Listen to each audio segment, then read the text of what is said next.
今日要老大家小姐嘅客家諺語係：敬老得福，敬禾得穀。敬老得福，敬禾得穀。人講家有一老，兒有一寶，真嘅唔會差。老人家有家嘅人生智慧，值得人哋來學習。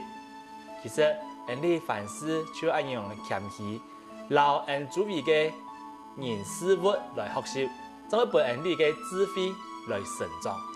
你睇人哋就係啱唔到，敬老得福，敬禾得穀。